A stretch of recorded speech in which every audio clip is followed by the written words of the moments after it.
भोजपुरी के power star कहे जाने वाले पवन सिंह काराकाट से चुनाव लड़ रहे थे, लेकिन कुछ सूत्रों के मुताबिक पता चल रहा है कि अब पावर स्टार पवन सिंह काराकाट से चुनाव नहीं लड़ेंगे। अब पवन सिंह की मां प्रतिमा देवी चुनाव लड़ेंगी लोकसभा सीट काराकाट से। ऐसा क्या हो गया कि भोजपुरी के पावर स्टार कहे जाने वाले पवन सिंह की नामांकन को रद्द किया जा रहा है?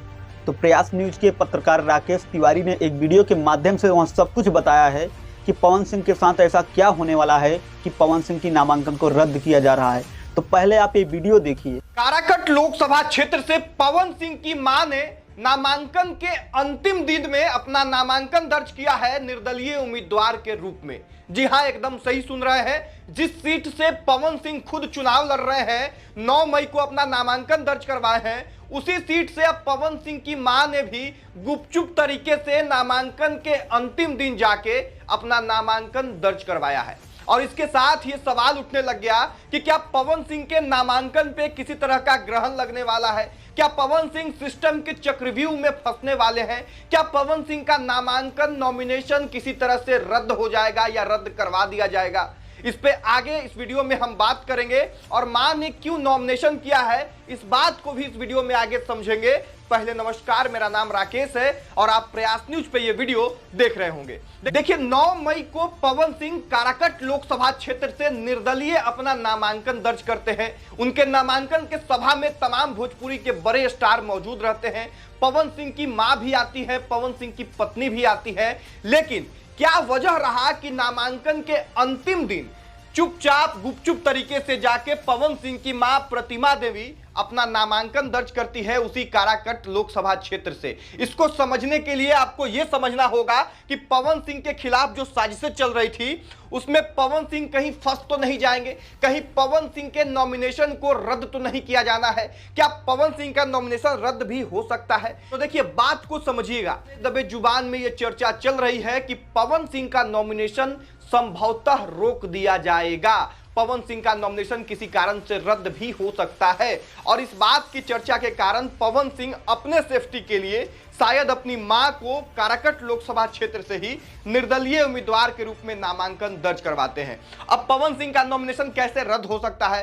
तो देखिए, प्रेम कुमार जी जो भारतीय जनता पार्टी के नेता हैं, मंत्री भी हैं, उनका बयान सामने आया कि पवन सिंह जो है अगर अपना नॉमिनेशन वापस नहीं लेते हैं तो उन पे कार्रवाई की जाएगी। क्योंकि आप सब जानते हैं कि पवन सिंह ने जो है बीजेपी से रिजाइन नहीं दिया है, बीजेपी से त्यागपत्र नहीं दिया है अपना, और यही कारण हो सकता है कि पवन सिंह के नॉमिनेशन पे कोई इफेक्ट पड़े। हालांकि इसकी मेरे पास भी कोई पुख्ता जानकारी नहीं है, लेकिन मां के नॉमिनेशन करने के बाद यह चर्चा शुरू हो गई कि आखिर क्या वजह है कि पवन सिंह अंतिम समय में अपनी मां का नॉमिनेशन उसी काराकट लोकसभा क्षेत्र में निर्दलीय उम्मीदवार के रूप में करवा रहे हैं। अब देखिए, जब इसके बारे में हम सर्च कर रहे थे तो हमें एक अनअकैडमी के वेबसाइट पे मुझे यह आर्टिकल मिला और इस आर्टिकल में दिया गया है कि निर्दलीय उम्मीदवार लड़ने के लिए, निर्दलीय के रूप में उम्मीदवारी अपना देने के लिए पात्रता मानदंड क्या होता है। इसको समझने के लिए आप इसको पढ़िए।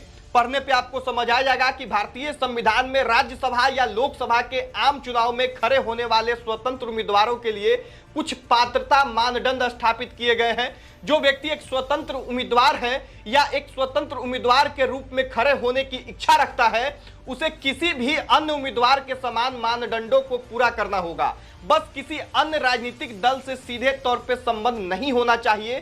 कुछ सामान्य मानदंड जो है वो आप यहाँ पे देखिए, तब आपको ये समझ में आएगा कि क्या सच में पवन सिंह की मुसीबत बढ़ने वाली है, क्या पवन सिंह के उम्मीदवारी पे खतरा है।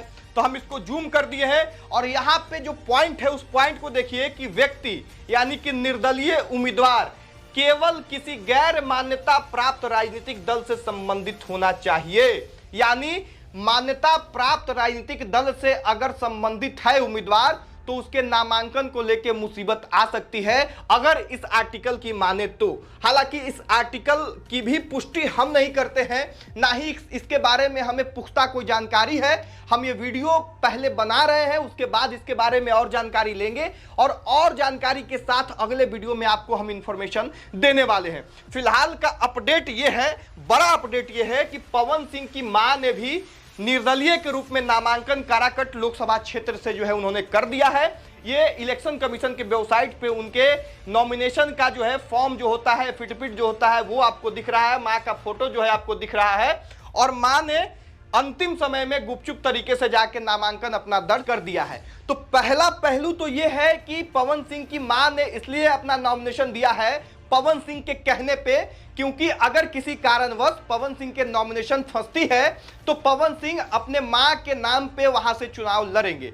दूसरा पहलू यह है कि पवन सिंह इसलिए भी नॉमिनेशन करवा रहे होंगे क्योंकि इलेक्शन कमीशन के तरफ से सीमित संसाधनों के साथ चुनाव लड़ने का जो है नियमावली होता है, ऐसे में ज्यादा संसाधन मिल सके इसलिए 2 नॉमिनेशन पवन सिंह ने किया होगा, यह भी हो सकता है।